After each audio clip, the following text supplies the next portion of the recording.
සිල් දෙනාට ජෙස්පීටයි මදෑබර අම්මී තාත්තේ දුවේ පුතේ. ඇත්තෙන්ම අපෙන් බොහෝ දෙනෙක් අද ඉන්නේ ලොකු බයකින්. ලොකු අවිනිශ්චිත භාවයකින්. ඒ වගේම දැඩි මානසික පීඩනයකින්, ආතතියකින්, කනස්සල්ලකින්, ක්ලමතයකින්. අපි කලබලකාරී. අපේ මනස, හිත බොහෝ විට නිතරම අවුල් සහගත තත්වකින්. ඒ මොකද අද වර්තමානයේ සමාජය තුළ තියෙන ඒ කලබලකාරී තත්වය, ඒ ව්‍යාකූල සංකීර්ණ තත්වය අපිට බලපාලා තියෙනවා.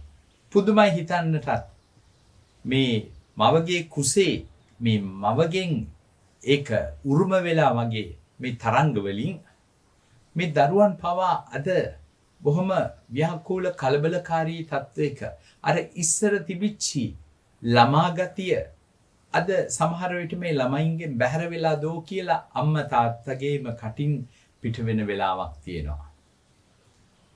මේ කලබලකාරී තත්ත්වය මේ බාහිර ලෝකයෙන් අපේ ඇතුළාන්ත මනුෂ්‍යයට ඇතුළාන්ත ලෝකයටත් බලපානවා.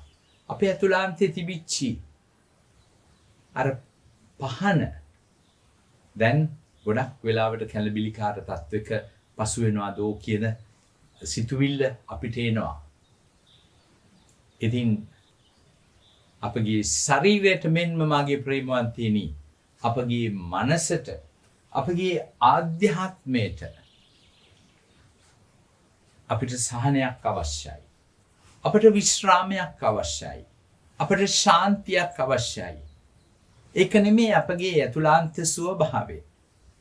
මෙන්න මේ නිසාම අද ගොඩක් අයට අර බෝනො වෙන රෝගයක් වන මේ සීනි අමාරුව කියන එක, මේ ඩයබටිස් කියන එක ගොඩාක් අයට ඇවිල්ලාද. පුංචි ළමයින්ගේ ඉඳන් තරුණයින්ට, තරුණයන්ගේ සිට මහලුවියට පත්වෙන අයට මේ ප්‍රෙෂර් එක, ඒ වගේම මේ සීනි අමාරුව වගේ දේවල් බොහොම බහුලව සුලභව අපට දක්නට ලැබෙනවා. මෙන්න මේ වගේ අවස්ථාවක තමයි ස්වාමීන් වහන්සේගේ වචනය අපට යෝග්‍යයි කියලා මට හිතෙන්නේ.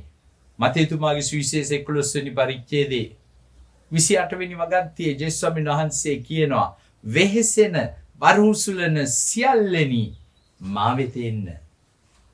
මම ඔබට සහනය දෙමි. මම ඔබට සහනය වෙමි. මා යහපත් වූද, බැහැපත් වූද, මෘදු වූද කෙනෙකු බැවින් මගේ වියගහ කරටගෙන මාගෙන් ඉගෙන ගන්න. එහෙමනම් මේ දවස්වල මේ දින 40 තුල දෙවියන් වහන්සේගේ වචනේ ආලෝකයෙන් අපගේ මාර්ගයේද, සත්‍යයේද, ජීවනයේද වන මේ ජේසුස් ස්වාමීන් වහන්සේගේ ජීවනයේ වචනේ ආලෝකයෙන් අපට ඒ සත්‍ය මාර්ගයට ඇතුල් වන්නට, ඒ සහනය සැනසීම ලබා ගන්නට, ඒ ජේසුගේ පාසලෙන් ඉගෙන ගන්නට ස්වාමීන් වහන්සේ අපට ගුරුකම් දානය කරන උන්වහන්සේගේ වචනය තුලින්. අනේ නිසා තමයි කියන්නේ මා වෙත පැමිණෙන්න, මගෙන් ඉගෙන ගන්න. ඒ වගේම මතේතුමාගේ සුවිශේෂී කන්ද උඩ දේශනාවේ 6 වෙනි පරිච්ඡේදයේ 31 වෙනි වගන්තියේ සිට 33 වෙනි වගන්තිය දක්වා හරිම ලස්සන අපි කටපාඩමින් දැනගත යුතු දෙයක් මේ ක්ලමතයට, මේ මානසික ආතතියට, පීඩනයට ප්‍රත්‍යක්ෂ ප්‍රතිකර්මයක් හැටියට අපිට උන්වහන්සේ ප්‍රකාශ කරනවා. එහෙයින් කුමක් කමුද, කුමක් බොමුද, කුමක් අඳිමුදැයි කරදර නොවන්න. විජාතිකයින් සෑම විට සොයන්නේ මේවාය. මේවා ඔබට ඕනෑ බව ඔබගේ ස්වර්ගීය පියාණන් වහන්සේ දන්නාසේක. එහෙත් පළමු කොට උන්වහන්සේගේ රාජ්‍යද එහි ධර්මිෂ්ඨකමද සොයන්න. එවිට සියල්ලත්, මේ සියල්ලත් ඔබට දෙනු ලැබේ කියලා. හරිම බලගත් වචන. හරිම අභියෝගාත්මක වචන පෙළක් ස්වාමින් වහන්සේ මේ කාලය තුලදී, මේ වරප්‍රසාද සමය තුලදී අපිට දානය කරන්නේ. ඒ නිසා ගොඩක් දේවල් වලින් බැහැර වෙලා, අත්මිදිලා අපිට ස්වාමින් වහන්සේ සමග ගත කරන්නට, යාඥාවෙන් ගත කරන්නට දැහැන් ගත වෙනින් අපගේ ඇතුළාන්තයට කුසගින්නක් දැනෙන්නට හිස්වීමක් දැනෙද්දී දෙවියන් වහන්සේ ආත්මික ආහාරයෙන් අපව පුරවනවා ආත්මිකව බලයෙන් අපව පුරවනවා මේ වරප්‍රසාදීය සමය තුල මේ චතාරික කාලය තුල ඒ නිසා සැමට පළමුව දිව්‍ය රාජ්‍යයත් එහි ධර්මිෂ්ඨකමත් සොයන්නට අපි යොහුසුළු වෙමු. ඒ ස්වාමින් වහන්සේගේ විශ්‍රාමයට ඇතුල් වන්නට හරිම ලස්සනයි. ඔබ කියවන්න හෙබ්‍රවරුන්ට ලියු 4 වෙනි පරිච්ඡේදයේ 1 වෙනි වගන්තියේ සිට දෙවියන් වහන්සේගේ විශ්‍රාමයට ඇතුල් වන්න. 3 වෙනි පදේ කියනවා එසේ වුවද අදහාගත් අපි ඒ විශ්‍රාමයට ඇතුල් වෙමු. ඇදහිල්ල තුල අපිට තියෙන ලොකු සම්පතක් තමයි නොඇදහිලිවතුන් එක්කලා සසඳද්දී අපිට අපගේ ප්‍රශ්නයකදී අපගේ ගැටලුවකදී අපගේම පාපිෂ්ඨ අත්දැකීමකදී අපිට ස්වාමින් වහන්සේ තුල සැතපෙන්නට උන්වහන්සේට පාපුච්චාරණය කරලා අපි සැනසීම ලබන්නට අපට පුළුවන් වෙනවා. ඒ නිසා අපි ස්වාමින් වහන්සේගේ විශ්‍රාමයට මේ කාලය කියන්නේ මේ චතාරික කාලය කියන්නේ අපි ගොඩාක් දේවල් වලින් හිස් වෙලා අත්මිදිලා ගොඩක් දේවල් අපි අතහැරලා ස්වාමින් වහන්සේ සමග විශ්‍රාමයේ දෙන දැහැන්ගත වෙන කාලයක්. අනේ නිසා තමයි ස්වාමින් වහන්සේ අපට දෙන උන්වහන්සේට පමණක් අපට දීමට හැකි ඒ සාමය ශාන්තිය ගැන උන්වහන්සේ කතා කරනවා. ජාම්තුමාගේ සුවිශේෂයේ 14 වෙනි පරිච්ඡේදයේ 27 වෙනි වගන්තිය අපිට කියනවා සාමය ඔබ සමග තබා යමි මාගේ සාමය ඔබට දෙමි මා එය ඔබට දෙන්නේ ලෝකයා දෙන්නාසේ නෙවෙයි ලෝකේ තුල අපිට සාමය සම්පත ප්‍රීතිය උදා කරනවා කියලා අපි හිතන දේවල් සොයාගෙන ගිහිල්ලා අවසානයේදී ඊට වඩා භයානක විපත්තියට වේදනාවට කඳුලට අපි ඇද වැටෙන අවස්ථාවන් එමටයි. නමුත් ස්වාමින් වහන්සේ අපිට පොරොන්දු වෙන්නේ උන්වහන්සේගේ ශාන්තිය අපට දානය කරන්නටයි.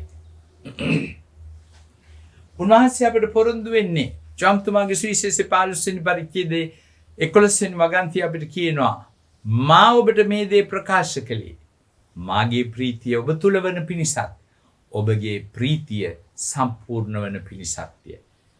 මේ ලෝකේ අපි ජීවත් වෙන්නේ මාදෑබර සහෝදර සහෝදරියනි අපි සතුට ලබන්නටයි කරන හැම දෙයින්ම කරන පාපය තුල පවා තෘප්තියක් සතුටක් මොහොතකට හරි ලබා ගන්නයි අපි කෙනෙක්ව මරන්නේ අපි කෙනෙක්ට පීඩාවක් කරන්නේ අපි කෙනෙක්ගෙන් පලිගන්නේ. නමුත් පවතින ශාන්තිය දෙන්නේ ස්වාමින් වහන්සේයි පවතින ප්‍රීතිය දෙන්නේ ස්වාමින් වහන්සේයි. අනේ නිසා අපගේ තියෙන සියලුම ප්‍රශ්න අපගේ වේදනා අපගේ දුක අපගේ අභියෝග තර්ජන ගර්ජන මේ සියල්ල අපි ස්වාමින් වහන්සේට පවරා දෙමු. සුදු පේදුරුතුමා ලියු 1 වෙනි හසුනේ 5 වෙනි පරිච්ඡේදයේ 7 වෙනි වගන්තිය අපිට ප්‍රකාශ කරනවා උන්වහන්සේ ඔබ ගැන සලකන හේයින් ඔබේ හැම කරදරයක්ම ස්වාමින් වහන්සේට ප්‍රකාශ කරන්න. මේ භවනාත්මක සමය තුල අපි යමු ස්වාමින් වහන්සේට අපගේ දුක් වේදනාව ප්‍රශ්න ගැටලු මේ සුදෝ පේදුරුතුමාම අපිට කියනවා ජොහන්තුමාගේ සුවිශේෂයේ 6 වෙනි පරිච්ඡේදයේ මට මතක හැටියට 64 වෙනි වගන්තියේ ස්වාමිනී අපි කාවෙත යන්නද ස්වාමිනී අපි කුමක් කරන්නද ජීවනයේ වචනය ඇත්තේ ඔබ වහන්සේ තුලයි. ඒ ජීවනයේ වචනේ අපිට අපේ හදවත් වලට කතා කරනවා. ඒ වචනේ බලය අපගේ ජීවිත පරිවර්තනයකට තුඩු දෙන්න සලස්වනවා. ඒ නිසා අපි අවසාන වශයෙන් ගීතාවලියේ 37 වෙනි ගීතේ 3 වෙනි පදයේ සිට අපි කියවමු. සමිඳුන් කෙරෙහි විශ්වාසය තබා යහපත කරන්න. උන්වහන්සේ අපගේ විශ්වාසයයි උන්වහන්සේ අපගේ බලාපොරොත්තුවයි ඒ බලාපොරොත්තුවේ සමයක් තුල මේ ජුබිලි වසර තුල අපි උන්වහන්සේ කෙරෙහි බලාපොරොත්තු වෙන යහපත කරමු. හොඳ දේ කරමු. දේශේ සුවසේ වෙසෙන්න. සමිඳුන් කෙරේ ප්‍රීති වන්න. එතුමන් ඔබේ මනදොල ඉටු කරනු ඇත.